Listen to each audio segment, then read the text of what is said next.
You're listening to the CyberWire Network, powered by N2K.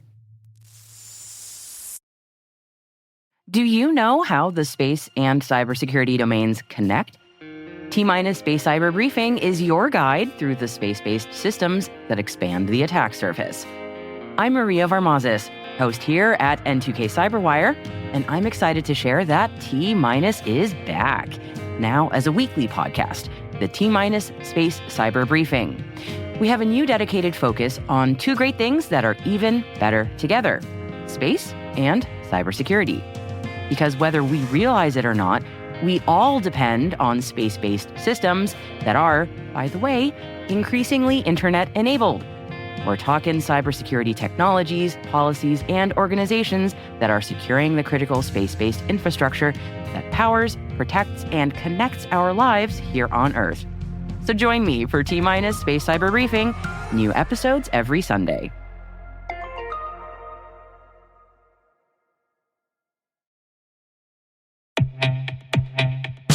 Quick question. Have you watched Project Hail Mary yet? Humanity is facing an existential threat and racing to solve it with the clock ticking. For security teams, that probably hits close to home with AI use rapidly spreading. Everyone's using AI, marketing, sales, engineering. Chris the intern without security even knowing about it. That's where Nudge Security comes in.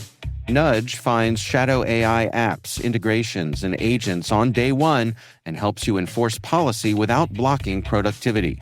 Try it free at nudgesecurity.com/cyberwire.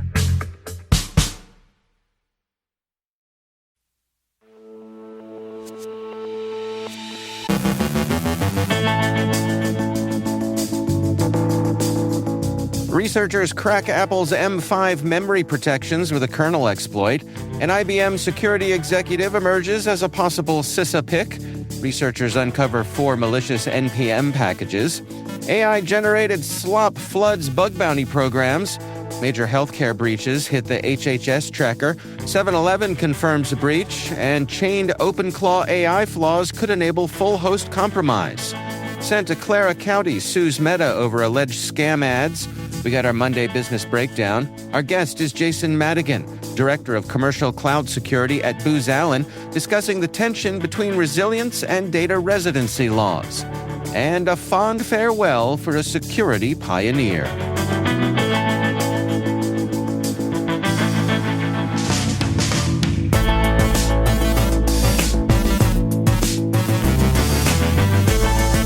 It's Monday, May 18th, 2026. I'm Dave Bittner, and this is your CyberWire Intel Briefing.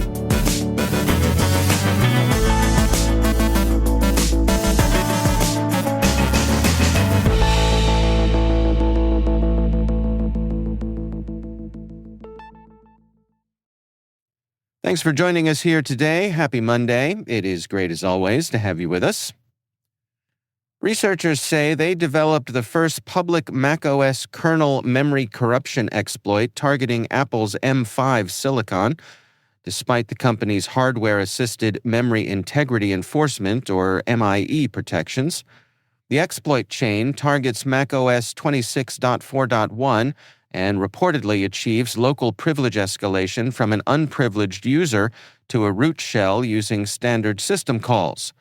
The researchers said the chain relies on 2 vulnerabilities and several exploitation techniques on bare metal M5 hardware with kernel MIE enabled. Caliph researchers credited Mythos Preview, the AI-assisted vulnerability research system, with helping identify bugs and support exploit development. According to their report, the exploit was built in roughly 5 days. Apple designed MIE specifically to make memory corruption attacks significantly harder. The researchers argue the work highlights how AI-assisted vulnerability discovery may challenge even advanced hardware security mitigations.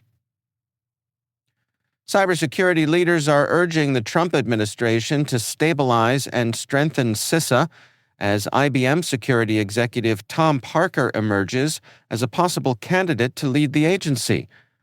Industry leaders say CISA has lost roughly 1/3 of its workforce over the past year, while the administration's proposed fiscal year 2027 budget would cut another 30% from the agency. Security professionals warned that reduced staffing could weaken programs like the Known Exploited Vulnerabilities Catalog and Secure by Design initiatives, both widely used to prioritize active threats and improve software resilience. Multiple experts said AI-driven vulnerability discovery is accelerating attack timelines, making centralized coordination and threat intelligence more critical. Defenders increasingly rely on CISA as a neutral source of vulnerability prioritization, operational guidance, and cross-industry coordination as AI compresses the time between disclosure and exploitation. Meanwhile, Sean Planky, the former nominee to lead the Cybersecurity and Infrastructure Security Agency, is joining defense technology company U-Force as its U.S. Chief Executive Officer. U-Force, a London-based company formed from 9 Ukrainian firms, develops combat drones for air, land, and sea operations. The company said it plans to launch U.S.-made unmanned surface vessels this summer. Planky withdrew from consideration for the CISA director role last month after facing Senate opposition. He previously served in the first Trump administration and recently retired from the U.S. Coast Guard. Researchers at Ox Security have identified 4 malicious NPM packages containing InfoStealer malware, including what appears to be a direct, non-obfuscated clone of the recently leaked Shai-Hulud malware source code.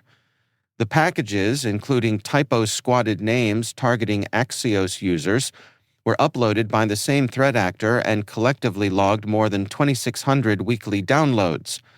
Researchers said the malware variants steal information such as cloud configurations, cryptocurrency wallet data, environment variables, and IP addresses.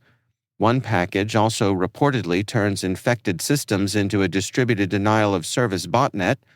Ox Security believes the cloned malware may have been inspired by a recently leaked Shai-Hulud code release tied to Team PCP.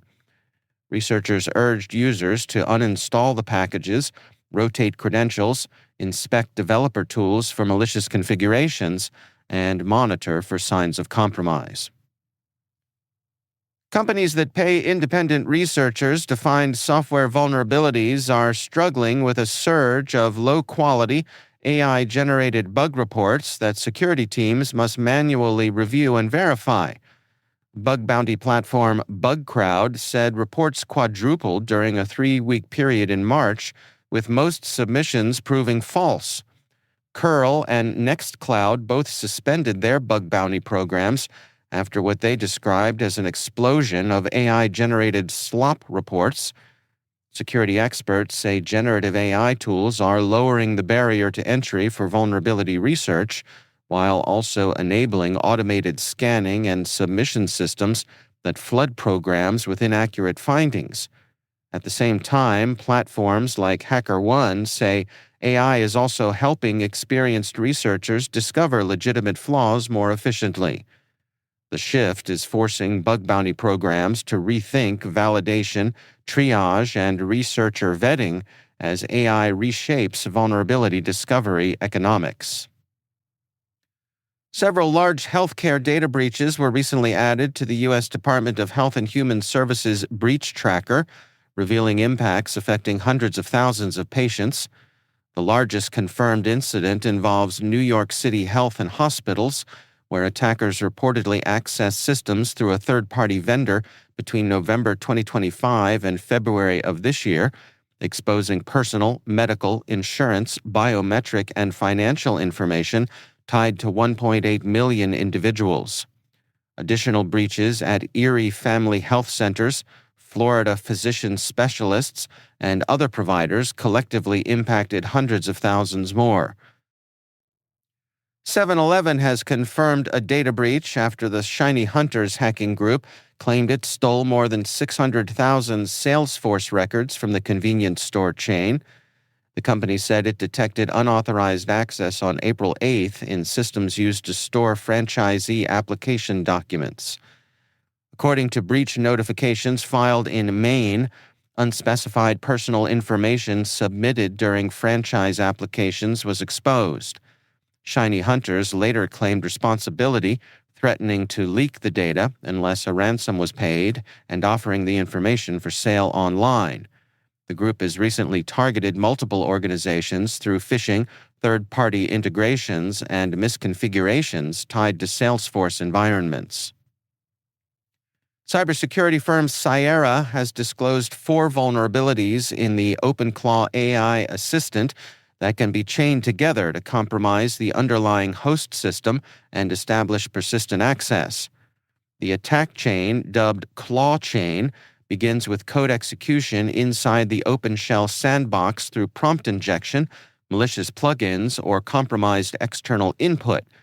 Researchers say attackers can then exploit multiple flaws, including race conditions and improper access controls, to bypass sandbox protections, leak sensitive credentials, escalate privileges, and ultimately write outside the sandbox boundary. The final vulnerability carries a CVSS score of 9.6 and could allow attackers to plant backdoors and maintain long-term control of affected systems. CISA says more than 60,000 publicly accessible OpenClaw instances may be exposed. OpenClaw maintainers released patches 1 day after disclosure.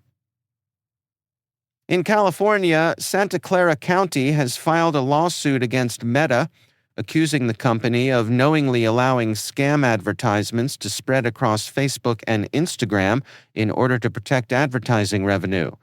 County officials allege Meta weakened its own fraud prevention efforts and allowed fraudulent advertisers to bypass moderation systems, despite repeated warnings about scam activity. The lawsuit cites allegations that Meta maintained revenue guardrails, limiting enforcement actions if they threaten more than 0.15% of company revenue. Officials referenced financial scams, cryptocurrency fraud, impersonation schemes, and fake medical cures among the alleged deceptive ads. Meta denied the claims and said it removed more than 159 million scam ads last year while expanding fraud prevention partnerships and tools. The case highlights growing legal pressure on major platforms over their role in enabling online fraud and deceptive advertising. Turning to our Monday business breakdown, several cybersecurity companies announced major funding rounds and acquisitions this week, with investors continuing to back AI-driven security platforms and automation technologies. Agentic Security Operations Center provider Exaforce raised $125 million in Series B funding to expand its AI-powered detection and response platform globally. Frame Security emerged from stealth with $50 million for AI-focused security awareness training, while Autonomous Cyber, White Circle, and Secludi also announced new funding tied to AI security, model protection, and privacy technologies. Meanwhile, industry consolidation continued with acquisitions involving Boost Security, Cycurion, WatchGuard, and automotive cybersecurity firm Cymotive. Multiple companies said the deals will strengthen AI-assisted detection, code analysis, cloud security, and operational defense capabilities. The announcements reflect continued investor confidence in AI-centric cybersecurity platforms as organizations race to improve detection, automation, and resilience against increasingly complex threats.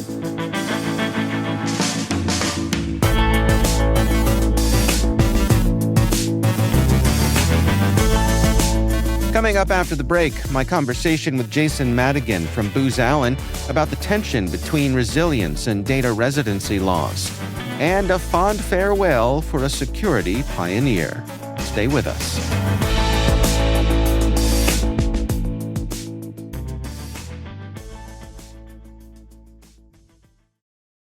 Study and play come together on a Windows 11 PC. And for a limited time, college students get the best of both worlds. Get the Unreal College Deal. Everything you need to study and play with select Windows 11 PCs. Eligible students get a year of Microsoft 365 Premium and a year of Xbox Game Pass Ultimate with a custom color Xbox wireless controller. Learn more at windows.com/student offer. While supplies last. Ends June 30th. Terms at aka.ms/collegepc.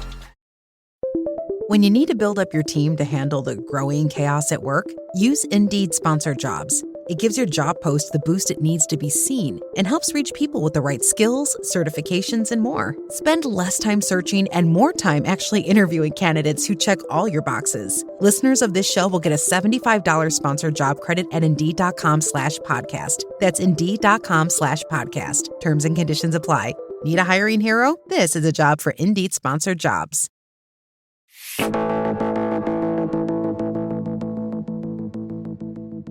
Jason Madigan is Director of Commercial Cloud Security at Booz Allen, and in today's sponsored Industry Voices segment, we discuss the tension between resilience and data residency laws. When we're looking at cyber resilience, at the end of the day, we're really looking at your data. In the cloud, we can always rebuild services natively. We can always bring over images and containers. But the data itself is the core to functionality and the ability to continue running. And so when we look at cyber resilience, it's not just recoverability, disaster recovery. It's also how you respond to and protect from cyber attacks, ransomware, encryption, data exfiltration, or now the new thing of just deleting things and erasing all of your data and your backups. And then understanding that you have to architect to protect from those things. And what makes it really interesting is now the new laws that are occurring around data itself is making things a lot more challenging. Well, help me understand here. I mean, I have understood that resilient systems usually depend on things like geographic distribution and redundancy. You don't want to keep everything in one place. Has that been the mindset in the past? Generally, yes. But as we moved towards the multi-zone for the redundant hyperscaler regions, we have seen a move away from a full geographic type of resilience. And so what I mean by that is, yes, in the US, for example, folks will go live in the East Coast and then maybe have a backup set up in the West Coast, but they're still relying on the backplane of a hyperscaler and they're within the US. Now, when we start speaking about international clients and we're talking about data residency and sovereignty, things get a little bit more sticky. A good example would be in Bahrain. They have laws that your data must stay within that country's borders. And, the type of data that you're talking about would have to fit within those laws. But generally, your application data would have to stay within that area. And when you're looking at a single region for, say, AWS, and we're looking at the kinetic attacks that occurred during the war, that definitely can affect you if, say, there's 4 zones within Bahrain and 3 of them went down from that attack. Did you have your infrastructure built in that 4th zone? Or was your data striped and backed up to that 4th zone? Or did you lose data? Or what is the answer is the problem we're seeing to being in a country with a singular deployment of a hyperscaler without 2 separate areas within that country. For example, we have US East 1 and we have US West 2. But do they have that in those countries with the data residency laws, or do they not? And then what is your answer there? What data can move? How do you identify the data that you have to maybe find an on-premise private cloud to back up to just for recoverability's sake? So when we're talking about these data residency laws, what are the governments setting out to do here? What's their goal? What are they trying to protect? That's a good question. In some cases, it's that their citizens' data is what they're trying to protect. They're trying to make sure that their citizens' data itself is not leaving the country, as well as thinking about how there's possibly an adversarial type relationship with the United States. So if you're in a country where there's a possible adversarial relationship, they have to be concerned that 1, the data is being exfiltrated to possibly someone in the US, or another nation state actor. Or the other option or concern would be such as what happened during the conflict with Russia and Ukraine, where the Azure platform had to say, hey, everybody out, or it's limited what you can do, or the national data that existed within that platform was now at risk of possible United States actors gaining access to it for some reason. And so they had to come out of that cloud. So these are the types of things that we are seeing as a question from different industries that we're attempting to solve. So at what point do these resilience requirements start to conflict with the data residency requirements? And that is the point of where we're at. We are seeing that to begin to collide, where generally folks are now at a cloud-first mindset, and the hyperscalers don't always have the multi-region support in certain countries, or they possibly don't have a data sovereign region for a customer to leverage, such as Singapore, right? They partnered with a hyperscaler to build a sovereign region to overcome some of these questions and concerns that may have existed for the Singapore government. Other countries don't always have that ability to deploy a sovereign region. And even then, when you have a sovereign region, and such as what happened in Bahrain, you still need to think through, is this data so critical that if a kinetic attack occurred, I can't recover from losing all of that data from a physical attack? So what do? Do we start looking at some of these smaller private clouds? Do I just go get a closet in a colo? But then in that case, is that data center the exact physical location that the hyperscaler is existing in as well? So things are getting very challenging to understand what an impact of a kinetic attack would be to your uptime and resiliency, or even recoverability. So are these strict localization requirements unintentionally creating potential single points of failure?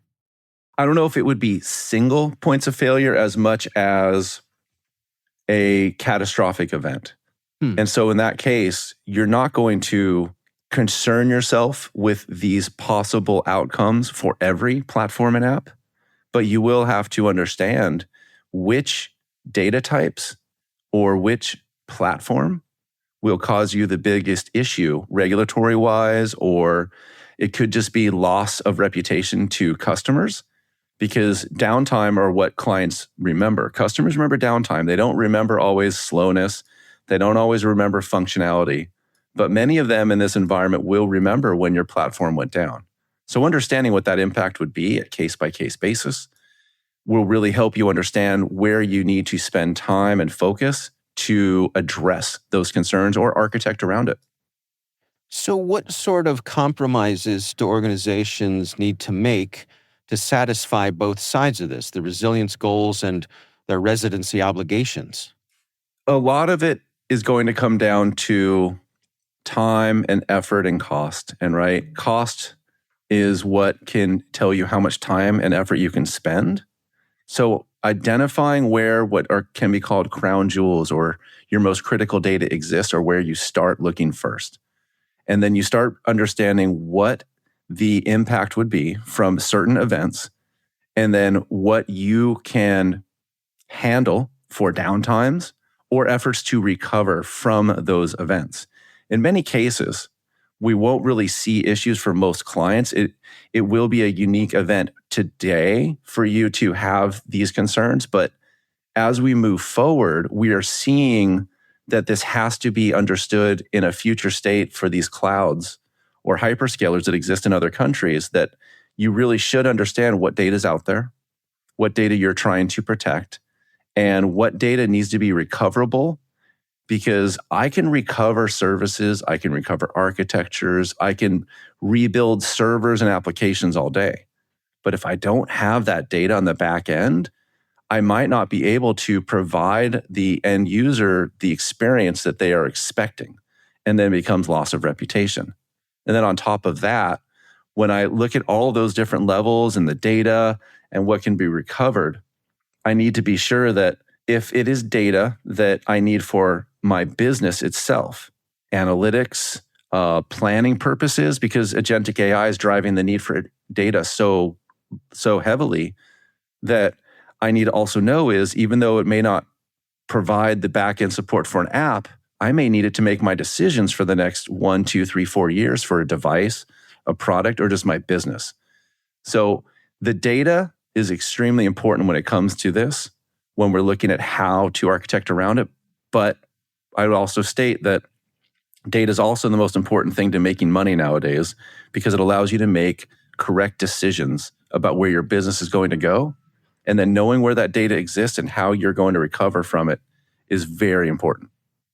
What about the regulators themselves? I mean, do they generally recognize or even sympathize with the resilience risks and that maybe localization requirements can introduce some of those risks?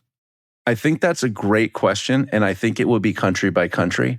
And it just depends on what the continued relationship is with the U.S. We're seeing a little bit of a change out in the world based on questions that our clients are asking internationally. And I think that time will tell how regulators will pivot based on just the example I gave in Bahrain. I have a client, they got impacted. What does that mean? And what is their next step? Thankfully, it wasn't critical and they kept their data. But going forward, there should be a conversation with some of these countries for the larger enterprises of, I need another place to store my data. And it may not be in country. It may be a partner country that they're very secure with. But those questions will have to be answered as we move forward. Where do you suppose we're headed from here? Is this a temporary tension that's going to become kind of the new normal, or where do you suppose things are going? That's a really good question. We look at the Cloud Act and we haven't really seen the outcomes fully occur across the board. Or we look at some of the GDPR rule sets about data that can leave Europe. I think that we are going to see different countries look at those specific new regulatory requirements coming in and make decisions on their own of whether they want to keep their data or allow it to go into different geographical regions. But for the most part, because I can't tell where we're headed, we are seeing the movement of each individual country or governing body make a decision for the data within their country. And then we're just going to have to pivot and address that in a secured manner to make sure that we are adherent to their rules. There was a time where we were doing medical workloads in Europe, but when we were operating within France itself, we had to work out of a physical colo. So we couldn't use a hyperscaler due to their rules. I can see something like that happening, and it does increase efforts to support it. I would build things in code for the AWS cloud. We would use CloudFormation. But the moment that we wanted to do the same thing in France, I had to write everything in Puppet and bring it directly to the servers there and work through the environment. So that is another possibility that we may see, is understanding how to still keep infrastructure and patching and all that through code, but in multiple different systems on the back end.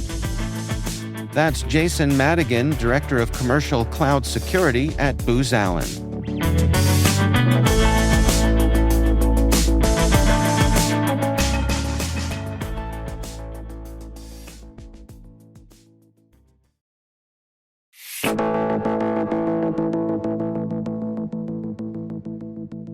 And finally, Peter G. Newman, one of the most respected voices in computer security research, has died at the age of 93. Colleagues remembered him not only for his technical brilliance, but for decades of thoughtful warnings about insecure software, weak privacy protections, and the long-term risks of short-term thinking in technology. Newman spent more than 50 years at SRI International and remained active in security research until his death. He helped pioneer secure computing concepts through projects like Multics, Emerald, and the DARPA-funded Sherry program, which developed hardware-based protections against common software vulnerabilities. He also edited the influential Risks Forum for decades, documenting computer failures and security flaws with insight and humor. Friends and colleagues describe Newman as generous, deeply curious, and quietly influential, a researcher more focused on solving problems than seeking recognition.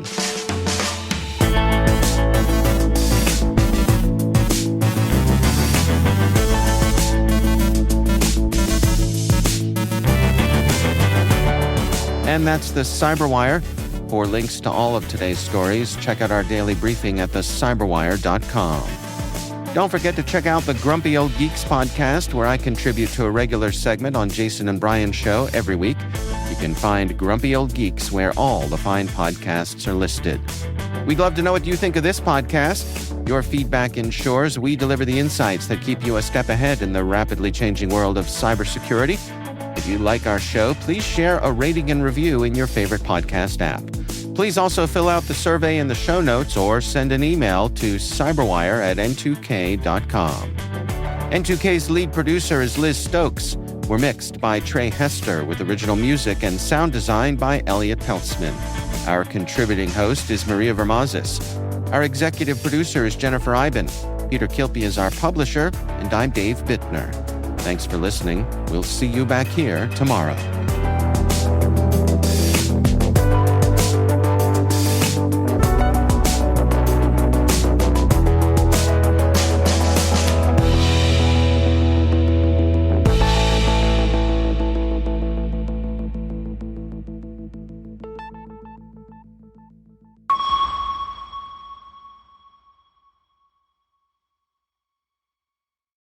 Meet the new iSIMS, the single talent acquisition platform that's fully future-ready. It works wherever and however you hire, with insights no one else offers. One solution that fits seamlessly into your existing tech stack, which is why IT and HR leaders trust it. With the best of enterprise-grade software and AI, iSIMS helps you identify and secure the right talent faster. iSIMS, powering exceptional hiring. Learn more at isims.com.